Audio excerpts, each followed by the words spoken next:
esse gancho aí, o Jordana mandou um superchat aqui, falou que, doutora, a senhora é um exemplo da verdadeira força da mulher, que você arrasa.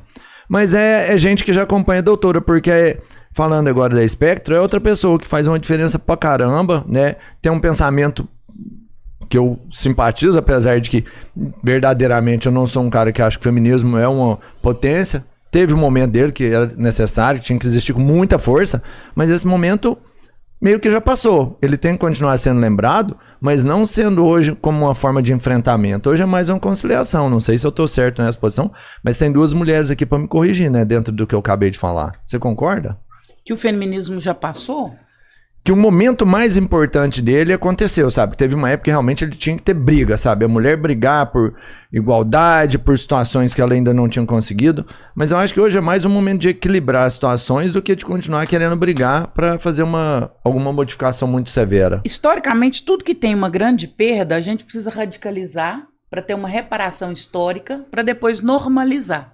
Então, eu acho que a mulher, evolutivamente, com a história, nós tivemos essa perda, e aí o feminismo vem nesse sentido, para fazer essa reparação histórica. Então foi necessário esse ápice, foi necessária essa radicalização de comportamentos e de discursos e de posicionamentos, para que depois nós entrássemos naquilo que na minha opinião, entendo hoje que é um equilíbrio. Mas faz sentido. O ápice do feminismo, dessa radicalização, desse posicionamento combativo, isso para mim já passou. Agora nós estamos numa fase de conciliação, de cada um entender o seu lugar, de cada um entender o seu melhor, a sua melhor disposição social, familiar, e daí para frente. Depende também do país, né? Porque no geral, no Ocidente, funciona muito bem. Eu concordo com vocês. É verdade. No Brasil, na minha percepção, também. Eu penso que o período de radicalização já passou. Agora, por exemplo, recentemente eu soube... Quando você pega o Irã... Que o Chile... Não, na verdade é um país muito perto aqui. Que o Chile é um país consideravelmente mais patriarcal e com valores mais patriarcais que o Brasil. E eu não esperava isso. E eu descobri por causa da pesquisadora Alice Evans. Ela é da Inglaterra. E ela tem feito um estudo etnográfico ao longo do planeta inteiro para realmente entender quais são os mecanismos do patriarcado, como é que ele funciona, como é que ele sustenta politicamente, como é que a gente reduz desigualdades de gênero. Mas ela não é uma militante, ela realmente é uma pesquisadora, ela quer entender o que acontece. E ela foi já pro Cazaquistão, foi pro Chile, veio pro Brasil, enfim, a Austrália, foi por tudo. E aí o que ela me disse? Que no Chile fizeram pesquisas e... eles são consideravelmente mais propensos a acreditar que os homens merecem mais lugares na política do que as mulheres. Isso é absurdo pra nós aqui no Brasil. Dificilmente alguém acreditaria ou defenderia isso aqui. E que eles também deveriam receber mais favorecimento no trabalho também. É muito estranho pensar que é um país aqui do lado, que tem uma diferença muito grande em relação aos valores, a quem merece ou não oportunidades na sociedade, sabe? Pois é, mas o Brasil não está muito diferente disso, né? Eu acho que sim. Eu penso que o Brasil dificilmente, assim, eu diria que significativamente defenderia isso como se fosse aceitável. Eu não acredito nisso. Eu vou te dar um considerando exemplo. A pesquisa dela, em 2021, eu estava como diretora de uma instituição financeira, de um banco. Eu nunca sofri tanto como nesse lugar. Porque eu tinha abaixo de mim 29 diretores, que eram homens. E que eu tinha que provar todo dia que eu era capaz e competente, apesar de ser mulher. Então, eu acho que no Brasil, talvez esse discurso não seja tão aberto, mas eu não sei o quanto o Brasil está tão diferente do Chile nesse sentido, não. Eu acho que a gente ainda vive um vale, onde a sociedade ainda sustenta... pode até ser subliminar, mas é uma ideia subliminar que o homem ainda está numa posição diferenciada e que o homem está mais capacitado para algumas questões. Eu vivi isso na pele. Então eu não sei o quanto nós evoluímos nesse sentido. Mas talvez você não acha que tem uma diferença já entre um país que defende isso claramente e explicitamente e aquele que pelo menos tem vergonha de assumir isso?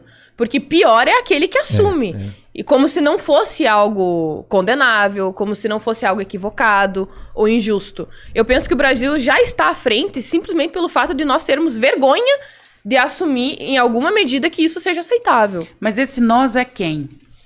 A maioria das pessoas. Assim, um país que assume que isso é real. Quem é este país? É a política do Chile? São as pessoas, os cidadãos mesmo. As pessoas, elas costumam defender esse tipo de coisa.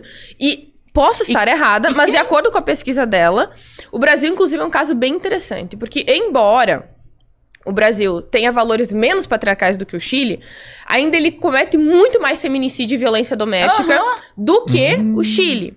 E aí, o que ela trouxe? Por quê, provavelmente, a razão? Não tem a ver necessariamente diretamente com um sistema de crenças, tá? Mas principalmente com o fato de que o Brasil é um país violento.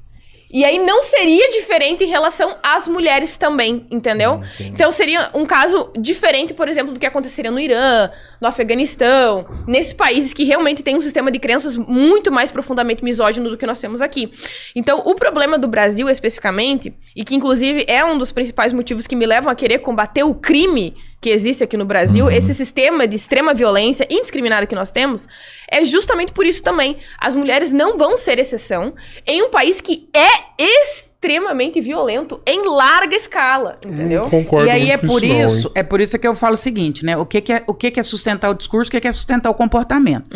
Porque no Chile se sustenta o discurso, no Brasil não se sustenta o discurso, mas nós temos um comportamento complicado. Em 2024, 21,4 milhões de mulheres declararam que em 12 meses passaram por algum tipo de abuso, seja ele físico ou emocional. 21 milhões de mulheres. Eu estou falando agora como mãe de mulher e como mulher. Sua filha ou foi xingada ou foi abusada. 21 milhões de mulheres. Hoje, dados de hoje, 12 mulheres são assassinadas no Brasil por dia. E ainda existem dados que não são declarados. Então, os homens, quando envelhecem, são muito mais contratados, também dados de hoje. O homem dentro das empresas, quando ele envelhece, ele é considerado mais sábio, melhor. Então, um diretor de 60 anos, ele é um excelente diretor e um excelente CEO, porque ele é mais velho e ele é considerado mais sábio. Experiente, né? A mulher de 60 anos, dificilmente ela vai ser contratada como executiva de uma empresa. Porque ela é considerada velha, porque ela é considerada ultrapassada. Tem que ser vó. Nossa, que interessante isso. Essa é uma informação nova pra mim. Eu não sabia. Então eu fico, e até quero acessar essa pesquisa, e até gostaria de pesquisar. Aliás, eu sou uma estudiosa compulsiva. Eu também tô interessada nisso. Se eu pudesse, eu estudava 24 horas por dia, escrevia, fazia curso, dava curso, fazia pós-graduação, eu amo estudar. Eu amo dados. Então eu me questiono muito, as coisas ficam batendo dentro da minha cabeça. O Chile declara, mas o Brasil, os dados comportamentais são mais evidentes. Mas é que a gente tem que separar... No Brasil, nós temos um aumento de mais de 30% do feminicídio nos últimos 2 anos. Mas é que a gente tem que separar a causa de correlação. Porque não é porque, por exemplo, cai um raio aqui e logo em seguida eu desmaio, que eu desmaiei por causa do raio. Entendeu? Então, não é porque o Brasil ele é necessariamente mais violento do que o Chile, que isso tenha necessariamente a ver com outras características que estão correlacionadas com o Brasil. Então... Pode ser que tenha inúmeras características presentes e correlacionadas com a nossa cultura, mas não significa que essas características estejam causando essa violência. Sim, então essa é a minha defesa. Mas a minha fala é muito mais em dizer assim, e aí é aquilo que eu falei antes da gente ligar as câmeras, nós duas como 2 mulheres que temos uma voz e que somos ouvidas e que temos uma grande responsabilidade, porque eu acho que esse é o papel do influenciador, o nome já diz influenciador, então você tem que perguntar o que você está influenciando. Isso para mim é uma grande responsabilidade, como diz o tio do Homem-Aranha, grandes poderes vêm com grandes responsabilidades. Tio Ben. Eu acho que a nossa discussão nessa noite de hoje é falar das grandes dores que as mulheres estão vivendo, independente dos discursos e dos números que são apresentados.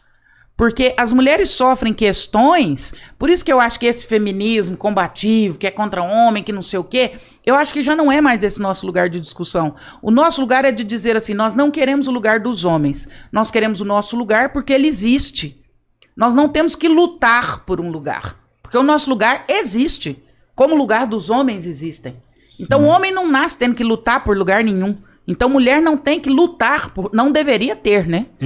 Tem, mas não deveria ter. Para começar, a mulher já começa com o problema quando nasce. Eu brinco isso muito em palestra. O menino, quando nasce, ele ganha uma bola, um taco de beisebol, sei lá o quê, um carrinho para ele brincar. A mulher ganha um bebê para cuidar. A menina, a primeira coisa que você dá para ela é uma boneca. Vai cuidar, vai aprender a ser mãe. Mas vocês concordam com isso, de que os homens não precisam lutar pelo lugar deles? Eu não sei lutar por nada. Ah lá. Por nada, absolutamente nada. Tu não luta por nada? Nada. Tudo veio de mão dada pra mim. Espera aí, não. É verdade. Não, então, você não pode... Não, mas não é questão econômica, não, mas ele tá sendo muito sincero. Lógico que eu Você tô- precisou, Mas você o- precisou Não, lutar. luta econômica, todo mundo luta no dia a Mas dia. você precisou lutar pelo Todo- seu lugar de macho? Lógico que não, Você ué. precisou lutar pra você não ser violentado na rua, não Lógico ser que não, estuprado? lógico que não, Se ué. você sair na rua em Uberlândia a 2 horas da madrugada, você precisa de um outro homem do seu lado pra você não ser violentado? Zero, sozinho ali, sozinho. Eu É penso assim. que essas desvantagens, essas desigualdades, elas existem. Mas eu penso que é uma afirmação muito forte, com poucas evidências para sustentar de que os homens não precisam lutar por nada. Eu discordo disso. A questão é que as mulheres também têm que lutar e o ideal, na verdade, é que a gente tenha que construir uma sociedade em que ambos lutem na mesma medida para chegar nos mesmos espaços, digamos assim, de modo mais equivalente. E eu penso que, independentemente de quem seja, as pessoas vão ter que lutar por seus espaços. Não exatamente por ser homem ou por ser mulher, exatamente, mas como tu mesmo fez, trabalhando 42 anos, estudando, lendo, dando palestras, gravando vídeos, aprendendo, errando muito, coisas que eu também fiz. E eu penso que, em alguma medida, e eu diria que intrinsecamente, na verdade, está associado com o valor daquilo que a gente construiu. Que ele vai sendo acumulado à medida das nossas dificuldades. E eu não acho que a maior parte das pessoas que vivem em um país subdesenvolvido, na verdade, como o nosso, não tenha que lutar para ter qualquer coisa. Seja homem ou seja mulher. É, mas aí nós estamos falando de uma questão econômica, social, de estudos. Agora eu tô falando como ser, como ente, como manifestação existencial. Os fatos não negam. O homem, ele não precisa lutar por uma série de coisas, inclusive muitas vezes por respeito. Nós, a depender, vamos pegar um exemplo básico. Se você atravessar uma praça 11 horas da noite em São Paulo, a depender da praça, se você atravessar sozinha, você vai ter um problema. Ou não. Mas é a mesma coisa com o idoso, por exemplo. Se a pessoa ela é mais fraca, naturalmente ela vai ser um Então, alvo. pronto, então chegamos a um ponto É uma pessoa que a gente fisicamente concorda. mais fraca. Sim, Não. concordo. Eu concordo. Não é porque ela é fisicamente Eu mais penso fraca, que é não é assim, porque ela é mulher. Sim, é porque ela é fisicamente mais fraca da mesma forma Então que eu vou te falar um de- idoso vai ter mais chance de ser agredido, de ser assaltado. Eu vou te falar de uma pesquisa. Um homem de 1,70m, 60 quilos, uma mulher de 1,70m, 60 quilos. A mesma compilação física. Então não existe ali, teoricamente, biologicamente, ninguém mais fraco que ninguém. Se uma mulher de 1,70m, 60 quilos, der um murro nesse homem, ela vai provocar pouquíssimo dano nele. Isso é pesquisa. Claro. Se esse mesmo homem, desse mesmo tamanho, desse mesmo peso, der um murro nela, ele desmonta Nocaute. ela. Nocaute. Sim, com certeza. Então não é porque ela é mais frágil que ela tá atravessando a praça e ela corre risco, não. É porque ela é mulher. Mas é porque ela é mais fraca justamente porque a pessoa ela fez uma heurística. Geralmente mulheres vão ser mais fracas fisicamente, portanto ela é um alvo mais fácil. E é fato.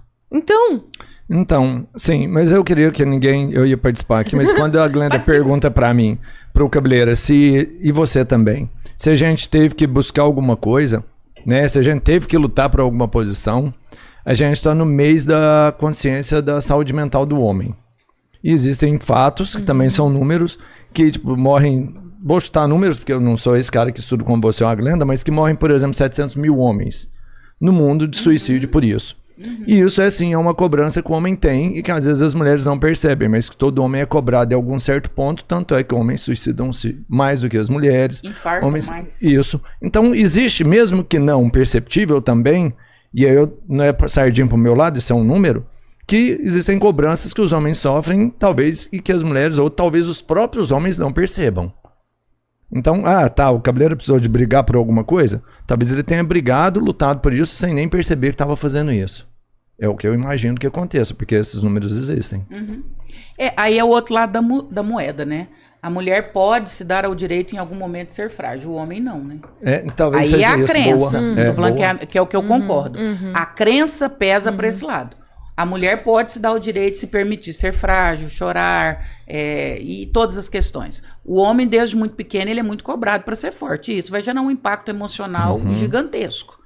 E o homem também é cobrado de não colocar as emoções para fora, de não ser tão sensível. Então, isso vai gerar uma série de questões, inclusive biológicas. Homens de longe infartam mais que mulheres. Homens morrem mais em acidente. Homens morrem mais em condição de violência. suicídio também. Exatamente, porque aí a balança realmente pesa pro lado dos homens. Porque os homens, socialmente, também têm que carregar essa... Cada um tem a sua cruz nesse isso, caso, pronto. né? Cada um tem o seu lugar na sociedade, como você falou.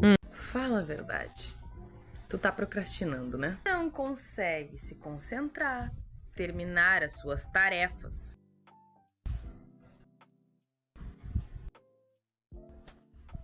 Há anos tentando aprender uma língua e não consegue chegar lá. Sorte a nossa, os caóticos, preguiçosos, desorganizados, que a neurociência e a psicologia avançaram muito nos últimos 50 anos nos estudos sobre os métodos de como nós podemos ser mais produtivos, capazes de finalizar tarefas e também encontrando um propósito na vida. E sim, eu sei como eu posso te ajudar. Mas não é qualquer tipo de ajuda não, viu? Na verdade, é um acesso às melhores técnicas de estudos baseadas em evidências. Acesse agora mesmo. Técnicas de estudos baseadas em evidências. E atenção, se tu não gostar do curso, tu pode pedir o dinheiro de volta. Exatamente isso, sem nenhum tipo de desculpa. Clique no link e aprenda o que tu deveria ter aprendido há muito tempo. Como aprender?